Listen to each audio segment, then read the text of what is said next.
to set out the show notes, because what we thought was going to be a depressing conversation tonight turned into one of the better comebacks I've seen in late DC United memory, as the Black and Red stole a point on the coast in Chicago tonight, as we welcome you into Tried and True, the DC United Postgame podcast presented by Heineken. And perhaps even more exciting, the whole gang's back. Guys, it's good to see you.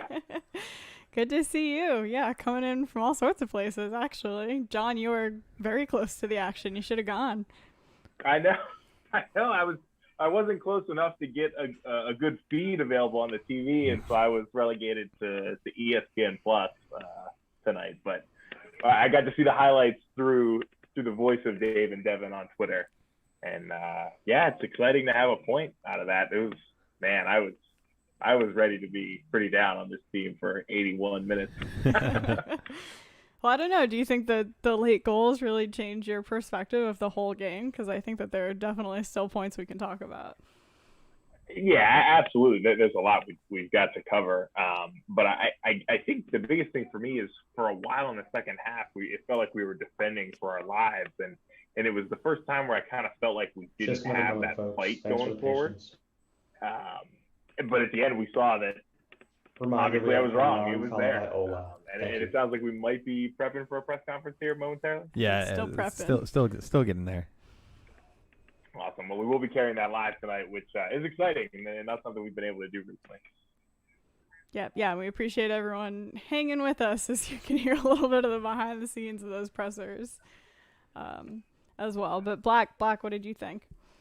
Yeah, no, I think you hit the nail on the head, John. It was kind of a game where there were a lot of ebbs and flows. You kind of saw what we've talked about, where this is not a team that can press for all 90 minutes, nor do they want to. At some points they're going to have to sit back and defend. There were plenty of times over the last few years where this team might have, dare I say, crumbled and kind of not thrown in the towel, because they're always going to fight with heart and grit, but gotten to the end of the match and be down 1-0 or 2-0 and say, well, that's what it was. But they kept fighting, found chances. I have a suspicion who our man of the match might be, but it was exciting, and I think that's part of turning the page on the new DC United era, is to see a team that goes and gets a point where perhaps the situation would say they shouldn't have gotten it. I think they played well enough to get it. I'm perfectly satisfied with that point. They add up over the course of the season.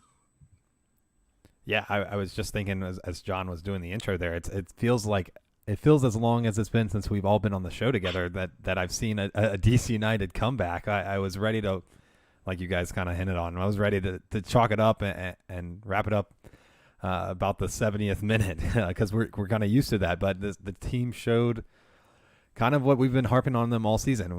You got to learn how to get points out of the games like these, and we haven't done that, and we did tonight. I don't know if this is necessarily the page turn, but it's a good start in that direction.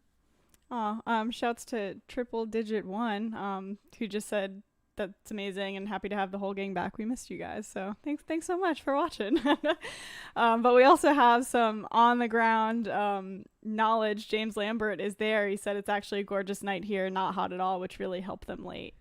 So perhaps in DC, where it's been very hot and humid, might have been a little bit harder to come back from. So weather definitely a factor. Hey, that just conditions. How Salt Lake are ready for high altitude. We're ready for the hot and muggy, and then when it's cool, I guess we're even better off. So I'll take it. I'm definitely excited to maybe get an away game at Soldier Field. That's one that's not midweek. It looks like a fun place to go see a game. We've seen all the national team games there. It looks like there were plenty of seats available. So, yeah, we'll be able to grab one. The away section is the entire upper deck. Maybe if they just rebrand a couple more times, they'll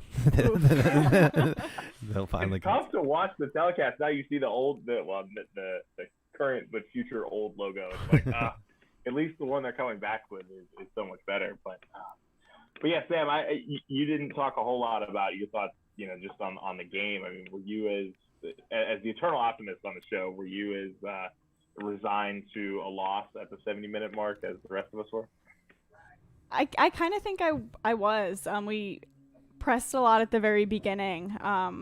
And then obviously, Chicago got their 2 goals. And I think it was Dave who mentioned it on the broadcast too. We're starting to notice this pattern of teams at home getting a goal against DC United and then sitting back really deep, because we just don't have that creativity and footwork around the box right now to really break those teams down. So once you kind of saw those tactics from Chicago, I thought that it would be really hard. But Black, I thought you made a great point that we didn't just sit back and get frustrated. I think there were points of that game where the team definitely did look frustrated, but to be able to come back and get that point, and there are a couple of people in the chat kind of saying a point that feels like a win. So to be able to get something so great on the road, especially coming after Philly, where we probably deserved at least a point, feels pretty good. Yeah, and it should be noted that this is not full-strength DC United. Russell Canales and Steve Birnbaum both out on injuries, and they were just added to the list.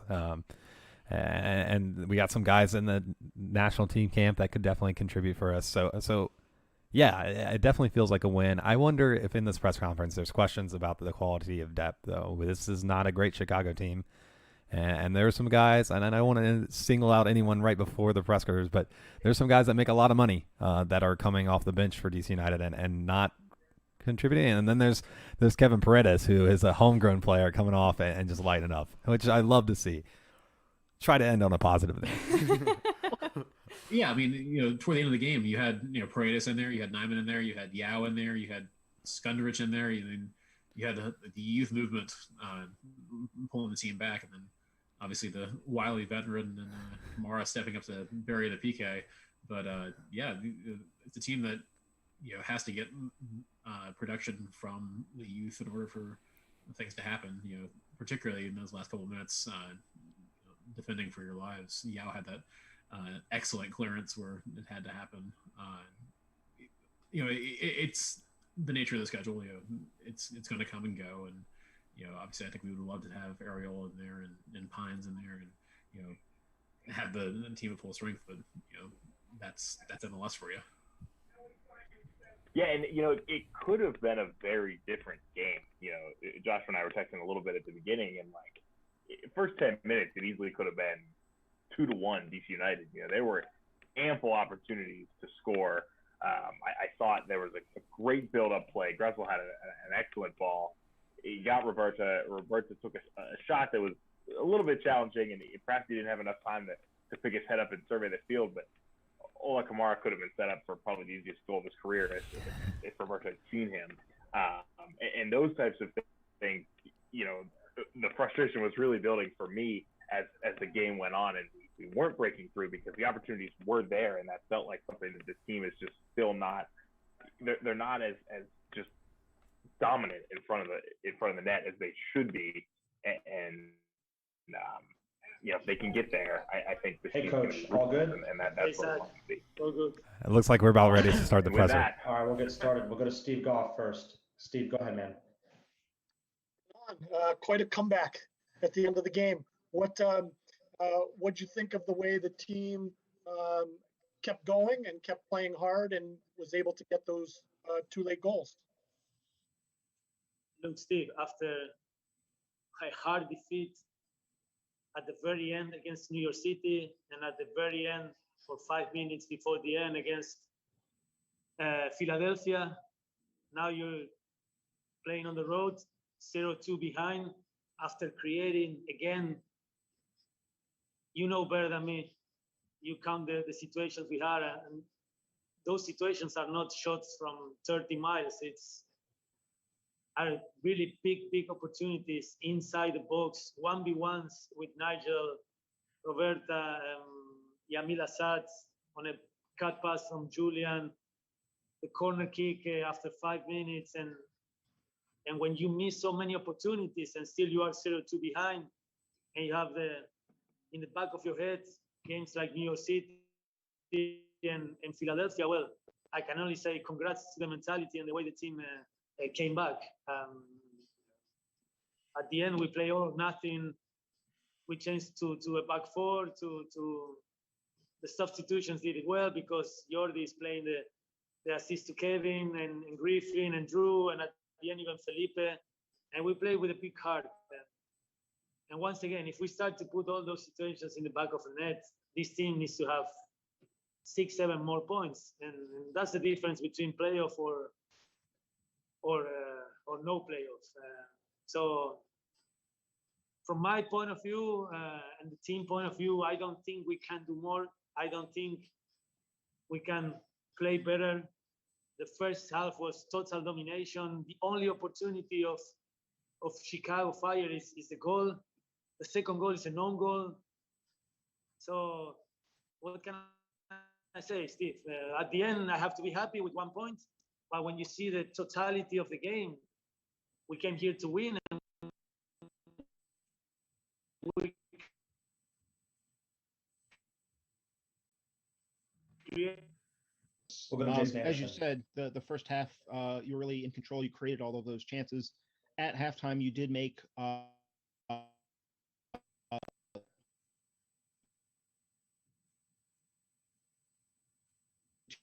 you put dynamic of the game. Like you say, you saw it.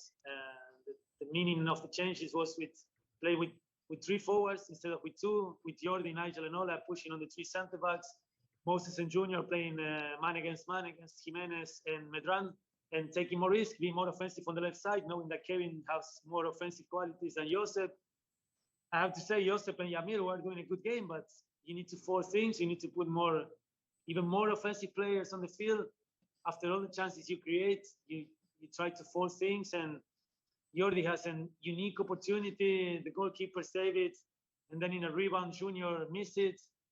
I mean, you can't create more than that. And in a half a counter, they scored an own goal. And still, I think after the 0-2, we have 10, 15 minutes where the heads go down, and we were a little bit empty. But we keep on pushing. We didn't give up, and this has to be like a starting point to come back from difficult moments. You never have to stop believing. Until the referee says the game is over, you keep on pushing, because you can always come back. And the team has enough quality and have enough potential to come back from difficult situations. But we make it difficult for ourselves. When you score the first goal, when you score 1 or 2 from the opportunities you have, then you are in control. You can play more in transition. When you are always behind in the score, it gets hard. And it costs us a lot of energy. Now we need to recover. The limited players we have available for next game is going to be a tough game against New York Red Bulls. We have to travel back. We're going to be back at DC 3 a.m. more or less. So it's going to be tough. But the point for the mental part and for the mindset of the players is huge. We'll go back to Steve Goff. Hernan, you must have been happy with the mentality at the end of the game defensively, being able to get the point after what happened, like in Philadelphia last week, them scoring a late goal. Seemed like the team was very, very firm in its defensive responsibilities. I think we're always very responsible defensive-wise, that there's no player on the field that is counting the yards or willing to do less. Everyone is running for each other, and the group is excellent. It's just, it's the final pass. It's in the final third. Those are big opportunities. I'm not asking for a player, for a DP to dribble 3-4 players and score a goal on his own. We are creating collective opportunities, and we just need to be a little bit more efficient. And we don't have that player until now. I hope that player wakes up into the roster, but it would help us a lot to have a 9 who can finish those opportunities. I mean, the team is doing absolutely everything. It's fighting, it's creating opportunities, and it's a pity because this team deserves to have a lot more points, but I think we deserve the 3, and at the end, I need to be happy with only 1. We'll have one more question, Coach. We'll go to Mauricio Gomez. Gracias, coach, por tu tiempo. El comienzo del partido fue un poco difícil con autogol, pero en el segundo se salvó. ¿Nos puedes comentar brevemente un resumen de lo que tuviste en el partido? Gracias. No entendí la pregunta. ¿Decís que el comienzo fue difícil? ¿De qué? ¿Del segundo tiempo o del primer tiempo?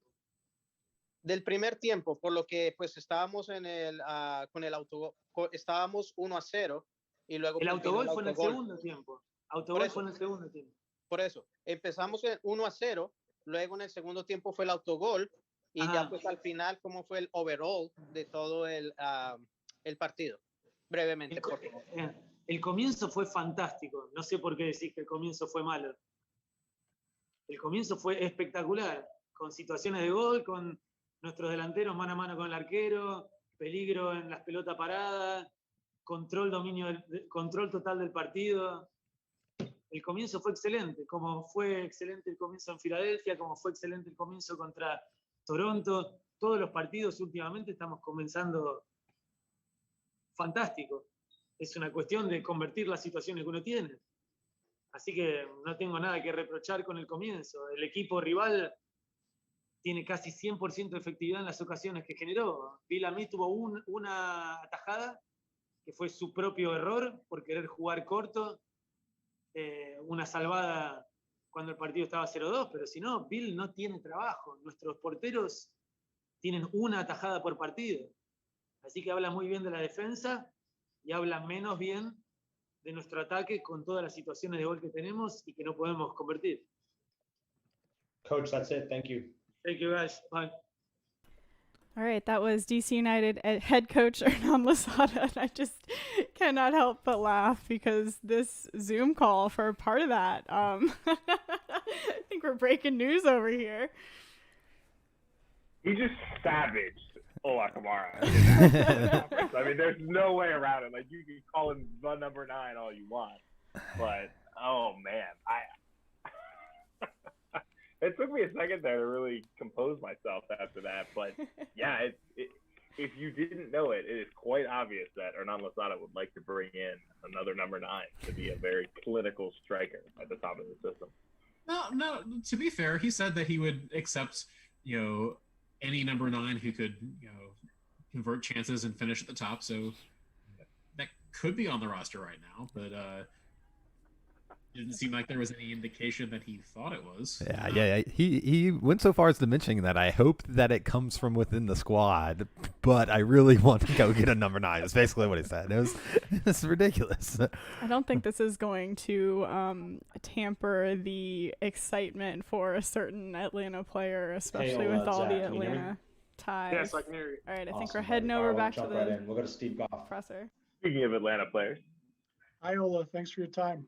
What was the mentality of the team when you were down 2 goals? It's getting late. The team's missing some chances.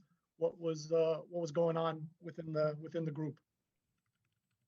I mean, I think we really believed that we could get 3 points out of this game. So we're, of course, maybe a little bit disappointed that we're down 0-2, right? In the first half, I think we're more dominant too. So 0-2, but it felt like the goal was coming. I felt the energy from the team that we really believed that we could score at least 1 goal. When Kevin does it and we still have time to go, we felt that we could score another one, and we got the PK, and then I could step up and, of course, score. But the mood in the dressing room is actually like a small disappointment, right? Because I think we felt like we were a team that can get 3 points away. So I think that says a lot about the character in the team, that even in that kind of game, you're a little bit disappointed, but it's very good for us that we're able in a game like that to not give up and come back, because that really shows true character.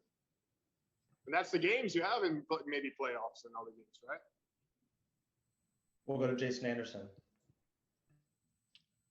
Hi, Ola. Thanks for speaking with us. Congrats on the goal. I wanted to ask about this season. Mostly it's been center forward in a 3 for you.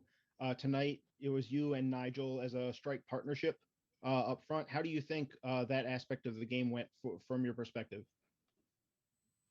I think me and Nigel, of course, is to get a really good 2-striker system kind of chemistry. I think you have to play together a little bit more, right? So me and Nigel is a little bit similar maybe in the movement. But when I look back at the first half, I also think we created a lot of chances, right? So if we score one or two, you're very happy with the system, right? So I think over time, I think with chemistry, even that system can be something that we can add to this 3-4-3 or this system that we use today, right? Like it's important to have broader spectrum of formations and way to play. Ola, that's it, man. No more questions. Thank you. That was a very positive Ola Kamara following up, really speaking highly of the team and their ability to come back and get that point on the road. Yeah, Ola was in the green room while his coach was playing. Yeah. They're decidedly not DP number 9, Ola Kamara. But I should note before, I mean, I feel like we didn't disparage him, but he is 9th in MLS for scoring, like a top 10 scorer in MLS. Sure. Something like every 70-something minutes he's been scoring a goal, which is ridiculous. Oh, it might have been up from the Philly game, but yeah, he's not doing bad, but yeah, it's clear that Losada expects to score more, and like Ola said, the squad expected to score more here. Yeah, I don't know if there's. I mean, there probably is a stat that captures that better, more than an XG or something like that. But it's the kind of thing where even if he is scoring every 70 minutes, you watch and you feel like it should be significantly more. The team is putting him in places to make goals happen, and it doesn't seem to happen quite to the level you think it should. Whether that's an opportunity for him to raise his game or whether that's something we need to find a different solution to. We talked about that ad nauseum on the show.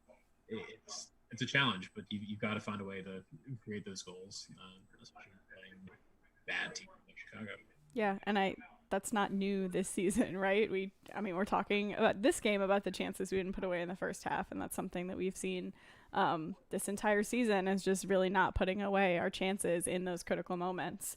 I will say someone in the chat did mention Martinez. He came out in the presser and said that he didn't want to leave Atlanta. I was just kind of poking fun at Joshua and Black as our two resident Atlanta nerds, I'll say. He's probably not coming anywhere. But I think we can kind of debate the merits of a DP number 9 or even just bringing in a different number 9.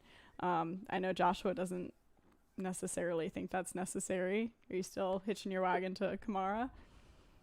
Before we get into that, though, I can't leave that comment, though, without, it could have been a Freudian slip from Vernon when he called Joseph Mora. I was like, whoa, wait a minute, hold on. Listen, we all know how Maybe rumors in soccer work, right? thinking. Yeah. Joseph can say whatever he wants, but people are still going to speculate, so. Yeah, There's no way. Yeah. Joseph. People still going to speculate. We'd have to paint at least a few murals to outmatch Atlanta and the love that he has down there. But look, I don't think Kamara is the solution here. And I just thought he would score 20 goals last season because of the service that he would get and what kind of striker he is. And look, guys, we're not halfway through the season yet, and he's got 7. So, like, I don't know. But, yeah, I think we all kind of agree that there should be more goals. And Ola's, I don't know how many pins he's got, but they count. But we want to see the ones from the run of play. We don't want to have to count on someone tripping Andy Nahar in the box or who was it up in Philly? Someone just needlessly tripped one of our players in the box, and that's not going to happen against good teams or teams that are, have their wits about them. So yeah, I think there could be room. I would love it. I would love for DC United to have brought in Lucy Rushton with the express purpose of finding a number 9 because Atlanta obviously knocked it out of the park with Joseph. Yeah, Richard mentioned that earlier in the show. He said, what do you think of Roberto and Kamara? I'm not sure it worked. So we've talked a little bit. I'll take that one. Yeah, okay. Yeah, I really didn't think it worked. And I was excited about it beforehand because I thought, hey, maybe that's what these guys need is a strike partner up there to take a little pressure off of just one of them up top. It felt like they didn't really know how to play together, which could be because they don't. I mean, this is the first time we've really done this out of the gate this season. We've seen it a couple times late in the game, just trying to make something happen. But I was a little bit surprised to see it happen. And, we talked about it right before Coach Losada joined us, like the fact that Roberta couldn't see a wide open, totally unmarked Kamara early in the game, I don't think is because he's a selfish player. I think it's because he's not used to having another striker right there, to be able to lay that pass off, because with the system we've been playing most of this season, in that position, there wouldn't be anybody else there. They'd be a little bit further back. And so I don't know that means it's lost the season, but it felt like tonight it just wasn't terribly effective. Yeah, and that could have been the reason for the whole swap around with Sorga gets sit down and Bolivar gets sent back up. Maybe they were trying to bring in Sorga's not a speedy striker. Bolivar, I haven't seen too much of him, but he does look a little bit smaller. Maybe not the hold-up style kind of guy that Roberta and Ola are, but we didn't see that tonight. We saw the two of the guys, and they're our two best strikers. But yeah, I agree, John. I don't think it works with them because I think they're both kind of the same mold. And Ola spoke to that as well. Yeah, seeing that a little bit in the comments as well. Just that the personnel don't really feel right.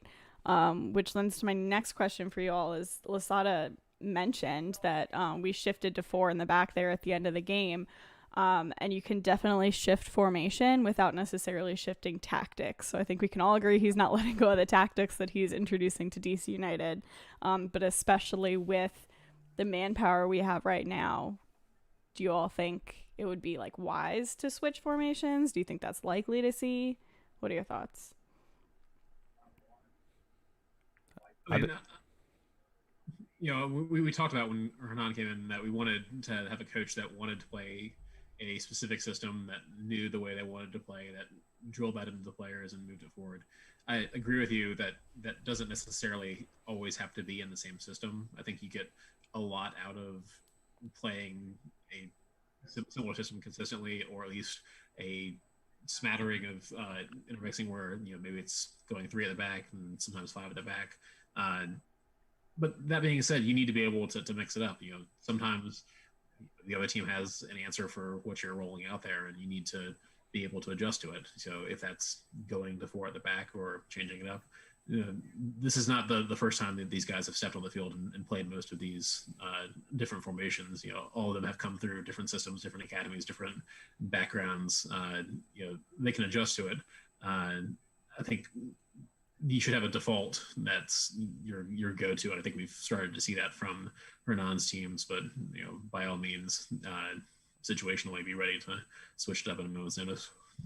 Yeah, I agree. I think we're running out of center backs, so we might see some change in that aspect. But I agree with Black. I think having a base, maybe not even a base formation, but a base ethos and how you play out of things. I do enjoy Losada's system, and he has tweaked it a little bit. We talked about the 2 strikers up top when we've seen that intermingled sometimes throughout the season whenever injuries came up. I mean, it feels like the whole season injuries have been coming up.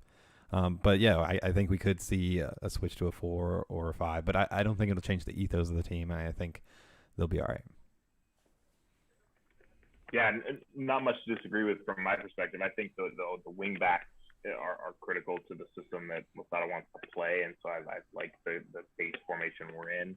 I did notice tonight that there were a lot of passes that seemed just a little bit off in the connection between Nahar and Gressel, and it's like you could tell the ideas there, and the execution was just a smidge off. But I think the chemistry that those two are starting to build on the right side of the pitch is great. There's been a lot of change on the left side, and I think that's making it difficult to build chemistry over there. Yeah, I think you're right. It was you probably could fill a hand with a number of center backs that have played on that left-hand side, and I don't think it'll stop because Alfaro did a great job filling in the day, but he seems to be, I mean, we got him for cheap. He was obviously on an MLS team before and let go, and so he's kind of on that bubble, and he's done great for us. So I don't want to, it's not a knock on the player, but I think we want to see someone with a little bit more time and a little bit more experience at this level get there. So hopefully Birnbaum's back healthy, and hopefully we get some stability in the lineup. That would do. I think that would do wonders for the team. And Losada expressed some frustration with that again. I feel like I'm gonna stop my he's still learning trope because it feels like he does. He mentioned going midweek and having to be ready for the Red Bull game on short notice, and he threw out some MLS roster lingo. So I'm gonna stop all that nonsense. I think he has gotten to grips. I don't think he's happy about it, but I think he's up for the challenge. Yeah, I mean, maybe we just have a team full of very injury-prone players, right? We were talking about this last season too, and that was well before Losada. And it's a lot of the same players who are injured. So I don't know if we can really chalk that up to his system or his, fitness requirements anymore. It seems like it might be a little bit more than that to me at this point.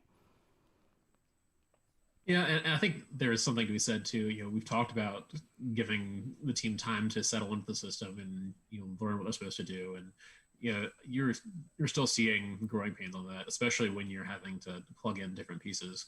There's no substitute for playing together in games. John, you mentioned the partnership you're seeing from Nahar and Gressel on the outside. That's one of the pairings that have gotten to play together the most out of the squad. Yeah. And you're seeing, if not the full execution from it, the synergy starting to get there. Whereas, some of the other spots where we've had kind of a rotating cast of characters, they're still. I know they're all working in practice. I know they're all drilling it and have the idea of what they're supposed to do. But going from that to having that natural fluidity, and the players have talked about that in some of the press conferences we covered, is really having that level where you're not even thinking. What your teammates are going to do. What your objective is, trying to go forward and play the way that Hernan wants you to play. It's a challenge, but we're getting there slowly but surely. Keeping a full roster out of the injury books and on the field is going to be critical to that. You guys want to play a quick game? No. What? Sam, I can't ice you. I mean, I'm 1,000 miles away. So, Soldier Field holds over 60,000 people. Did any of you happen to catch the paid attendance tonight? No. Because after all the jokes of attendance figures, oh boy. Is it sad or surprising? Not good. Oh man. What is it? 8,306. Yeah. It's a little rough. Look, man, all their fans have to drive all the way from Bridgeview, so so 8,000 in a 60,000 foot seat stadium is what, one person every 9 seats or so. That's about what it looked like for the broadcast. Yeah, and well, let's be real. There have been plenty of games where if you scanned over the RFK overhead blimp shot, it really wouldn't look a whole lot better. So the overhead blimp is Zeppelin. It's been up there since the 30s. But it's nice to be in a position where we can talk about Chicago's struggles. And we said Chicago is not a great team. They still don't really seem to know what they're trying to do. They've tried to solve a bunch of their pieces, and I think that bridges me to another point. It is kind of frustrating to go into a game like this where if you're a team that expects to make the playoffs, you should be beating Chicago. They're not a team that's really going to be pushing. They got beat, I think, 5-1 by Nashville over the weekend. It's not a team that should particularly scare you. And we've had that discussion. Like our previous game against Toronto, loved scoring 7 goals. Their coach got fired after it. Great. We beat Miami twice, in pretty solid fashion. Miami's at the bottom of the table. At some point, I'm going to be interested to see what we were able to do against some of the better teams. You saw it against Philly. You saw it against NYC. Played with them, and then dropping the game late. I don't know if that's going to bear out the rest of the season, but it does feel like this is a game that going in, we felt like we probably should have won it, even though you're on the road. Way it played out, I'm fine with the point, but there's some frustration there. Yeah, I think that's a valid point, Black, and I pointed out after the Philly game in our show there that DC United haven't done well against the top tier opponents, and I'm not going to say the stat because it's sad and depressing, and it felt like a win tonight. So I'm going to try to keep the good vibes going. But yeah, I would love to see the team do something well. They can only play the teams in front of them, and I think they've done a good job beating the bad teams that they've played. We haven't played.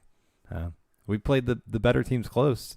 But yeah, you're right. We haven't been able to get one over consistently on the top half of the Eastern Conference. There's a chance though, with Red Bull, they're right below the playoff line. The only thing keeping us between us and the playoff line. So there's a chance to. I don't know if that's one of the better teams in the Eastern Conference, like you were saying, but it's a better team, and it's not one of the basement dwellers. Yeah, I mean, we just got done with a whole segment on injuries, though, right? And about how this team doesn't have a whole lot of experience playing together, and I think those two things go hand in hand when you look at DC United's first team and where Chicago's right now. Absolutely. But when you look at the squad we rolled out today and the number of reps they've had together and just how many of those guys would be on the first team if we had everyone available, I think it's a little bit harsh to say that we should have come out and dominated this team. Absolutely. Oh, yeah. Like I wish we would have gotten the win, right? And ideally, yes, we are beating teams like Chicago, but I think the context is important. The DP number 9 is going to come. Everyone's going to get healthy, and we're going to go on a playoff charge. Sam's calling it. I love it. Yeah, I mean, I will say though, Black, you're honing in on kind of where I would have been harping quite heavily had we not come back and gotten a point out of this game. Though, is like it was a lot of frustration for me during that game of how are we playing to the level of this opponent? You know, I thought a little bit of the famous Toronto quote from last summer, right, when we came back and sort of similarly tied that game 2-2, and you know, some of the post-game quotes were, you know, a team like that about DC United, and like that's kind of how I look at Chicago, right? Like, they're not a good team. They're not, and if we would like to be a good team, you know, I didn't expect to come in and dominate them 3-0, but there were stretches in that game, particularly in the second half, where it almost felt like, you know, we were kind of getting taken to the cleaners and we looked a little tired. And, you know, fortunately, they came back from that and they did push forward with everything they had at the very end, and they got 2 goals out of it, which is awesome. But I'm still, I guess, a little bit frustrated that we put ourselves in that position to have to come back like that.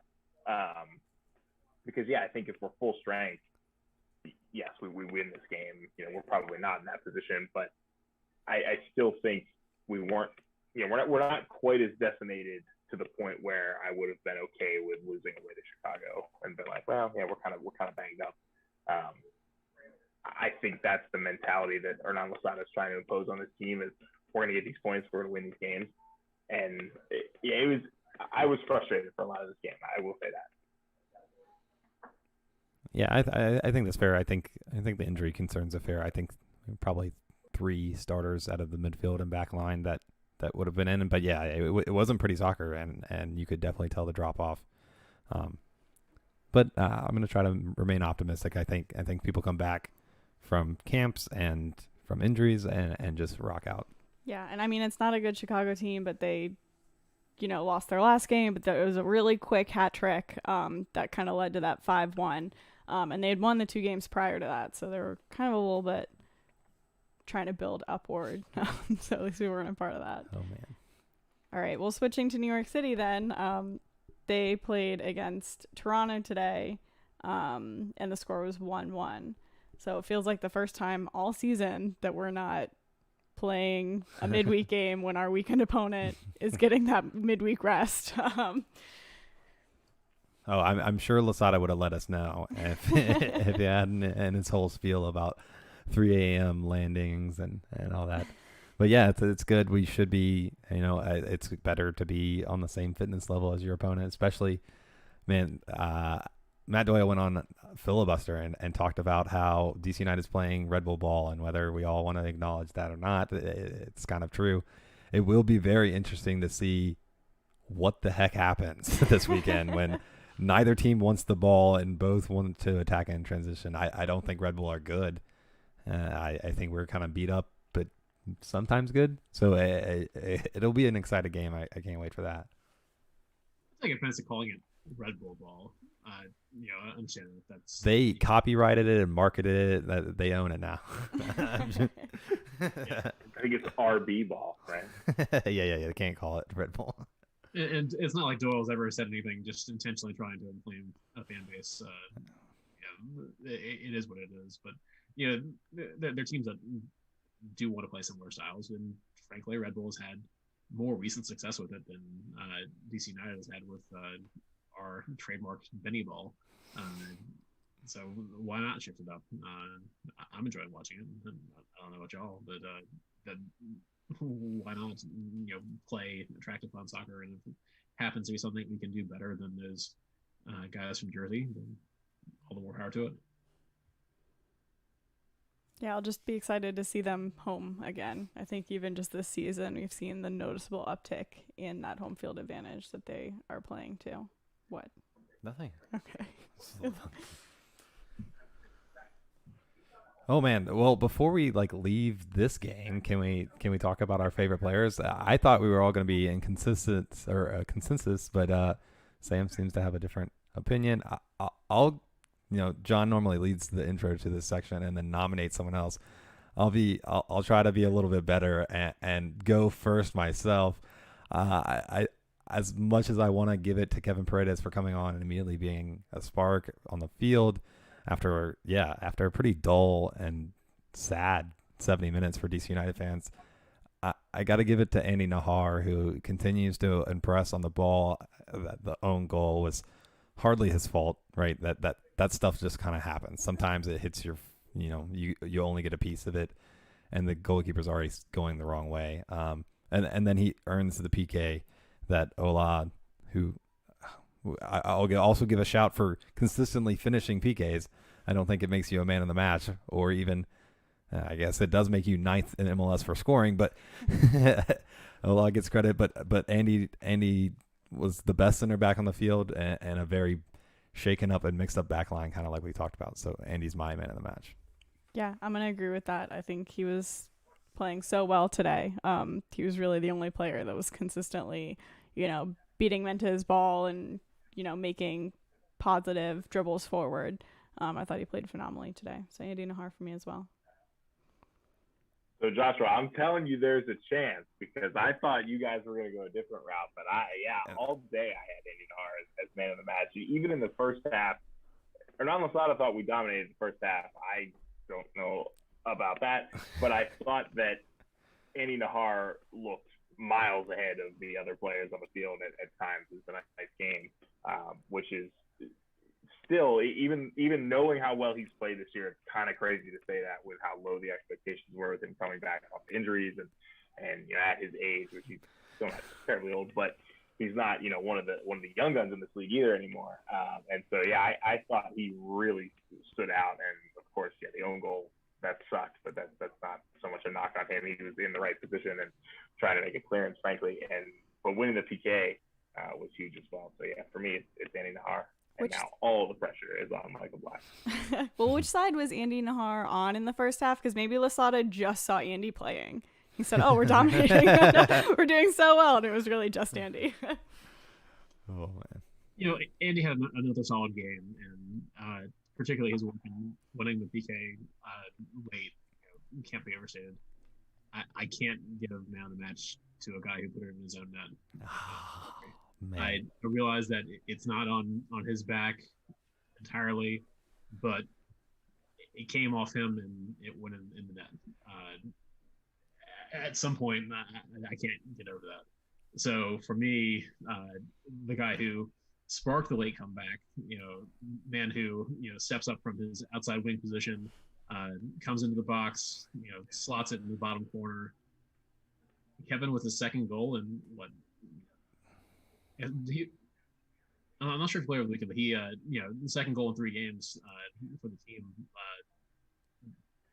Kevin Graves is my man of the match. Second goal in 2 games. He did not play over the weekend. Yeah, he had a coming off a knock from the U.S. men's national team camp. This teenager is, he definitely deserves credit for it, and and that may be over the match being translated to the man of the match, and we can have our philosophical differences over how we award it. I'm going to be completely arbitrary, capricious, and say that that's how I'm doing it today. So, Kevin, for me. I appreciate that. Someone on the show had to do it. Never in agreement here on Tried and True. Couldn't have that. So it makes it interesting. All right, Well, what do we have next? We got the Red Bulls on Sunday. We talk about the All-Star game. Oh no. Yeah. Do we want to vote for our players, or do we not want to vote for our players? Look, I was told to vote for the Philly players because that's who we play afterwards. Yeah, we'll vote for opposing players. It's the same. Skills competition is cool. It's the same tear that I feel when Donovan Pines is called up to the Gold Cup roster, and you're like, is he gonna play? This is a waste. This hurts DC United. But he might start on Sunday. he has played this time of note, but it's always good for the players to get the recognition. I think it helps their mental, and so go vote. I've seen some of the rosters that the players have submitted, and Lucho has retweeted a few or on Instagram, and they're almost all DC United players, and then Lucho. So I love that. That might be mine, but yeah, I say go for it. Vote for the players. They're not going to play more than 45 minutes in a friendly, so. I mean, gosh, we can barely afford any more injuries, but yeah.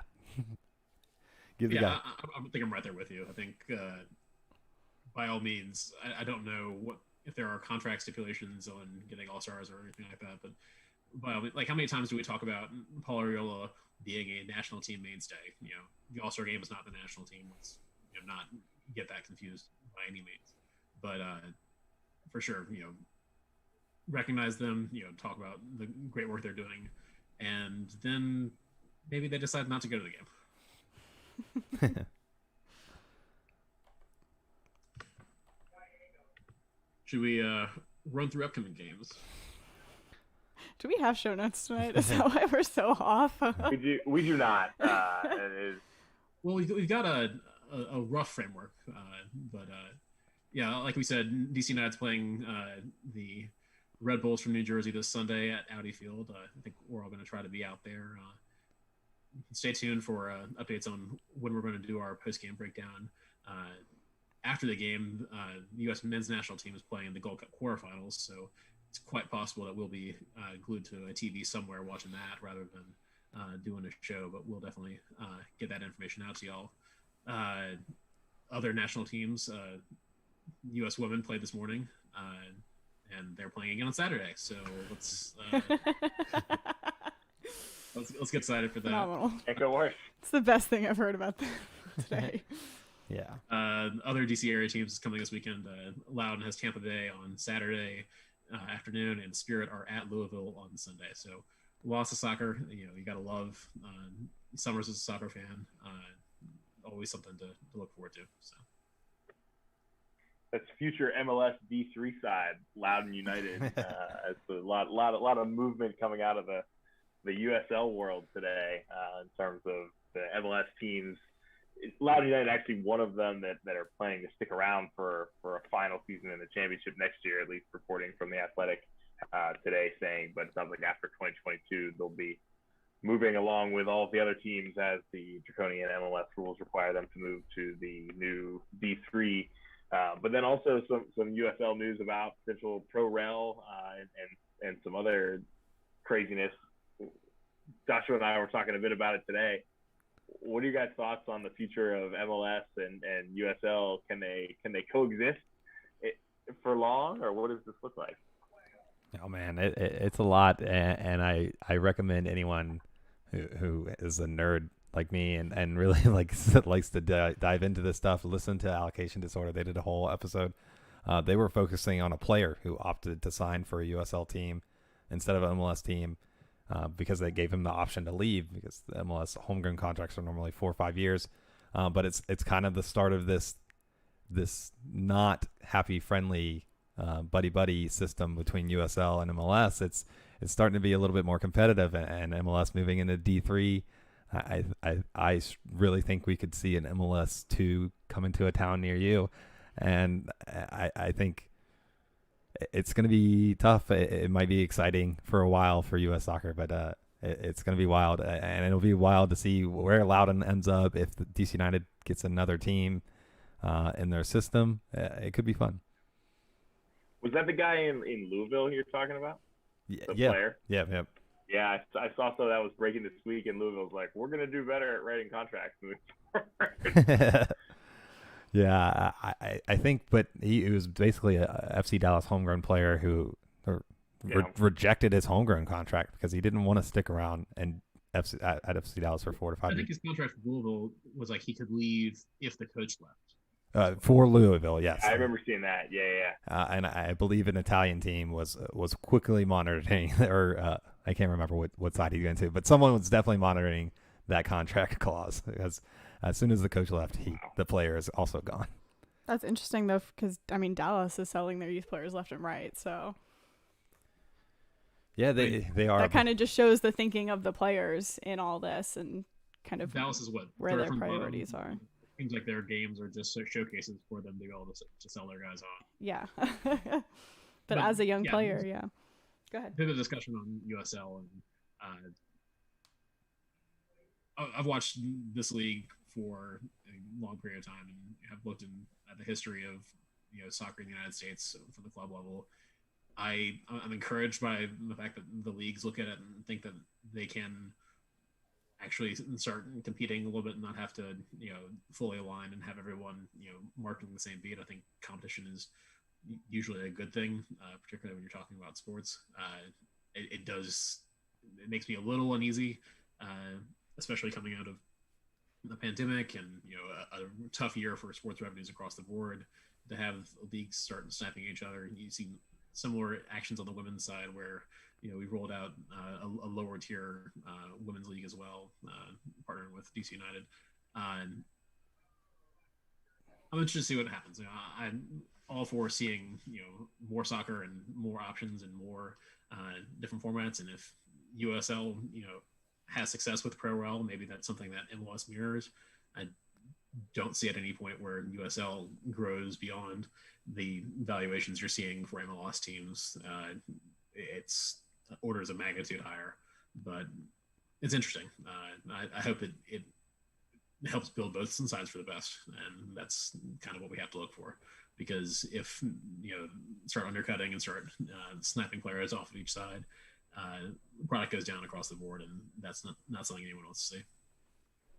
Yeah, I haven't gotten a chance to read the article, but just in the back of my mind floating around is the fact that FIFA requires Pro-Rel for everywhere except MLS, and that was really to get the league going. So, again, I haven't read the article. I don't know the details of it, but that's just what's floating in my brain. About 10 years from now, what is it going to look like, and is that going to be the push for soccer in America?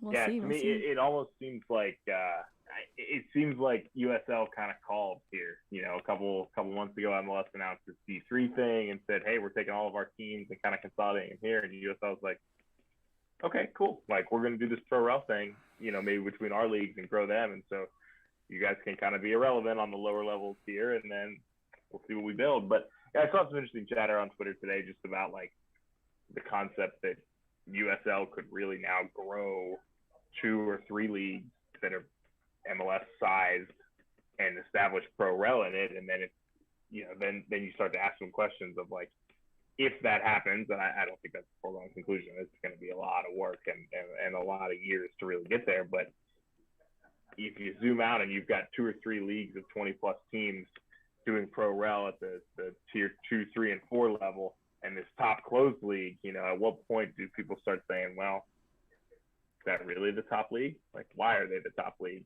And I think a big domino that's going to fall here soon. We've talked about it a little bit, over the off season, but the media deals coming for MLS are really going to be an important factor here. Are all these teams worth as much as they would like to think they are. I don't think they are. If only there were some kind of tournament where teams from across the country could all play against any other team, be it a bar Too soon. R.I.P. Yeah. the top professional, if only there was some kind of way to bring them together, make it just open to everybody. I think they announced Atlanta won again. That's about the only thing Atlanta's winning. We talked about Atlanta a couple times, and I think, without going, too far off the rails, it is interesting, two teams that both brought in new coaches, both who, seeking to play Bielsa style systems. I think we would all honestly say that, DC United is in a much better place than Atlanta is right now. And I think that's something to be grateful for. I was a little down on the performance this evening, but, I think things are moving in the right direction. I think Hernan's doing it the right way. There are definitely worse places you could be than where we're at, and the future does look bright.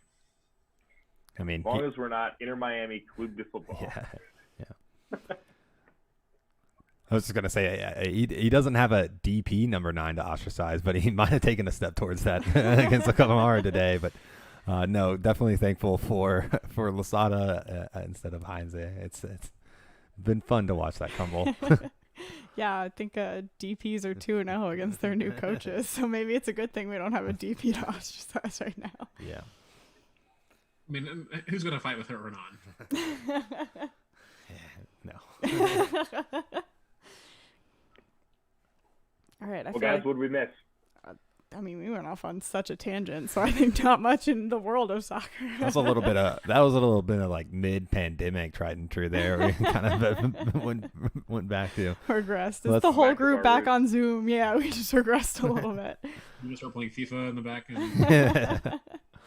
But no, I don't think we missed anything. I think we missed one thing, and I'm surprised Sam didn't bring it up. But Ted Lasso season 2 comes back between now and our next scheduled appearance, whenever that is. So don't forget about that. I thought about it. Episode 1, season 2 on Friday. Olympics on. I think I'm going to save it for after the Olympics. Well, it comes out. It's not coming out all at once. It comes out sequentially, once a week. Right? Yeah. So I mean, I guess obviously. It's yeah. No, I'm excited. It's gonna be great. Thanks for the shout. I thought about it earlier today, and I figured you'd find a way to mute me. So. With that, we will talk to you guys at some point over the coming days. We'll figure out exactly how we're going to pull off multiple soccer games on Sunday night. But for those of you who joined us live tonight and participated in the chat, we appreciate it as always. To listen to us on the podcast, don't be shy. Tweet at us. Shoot us a long-form email if you really want to share a story at triedandtruedcu@gmail.com. But tell your friends to listen to us. And in the words of Joshua Morgan, smash the like and subscribe button so you can hear us every time we're live right here on Tried and True, the DC United Postgame podcast presented by Heineken.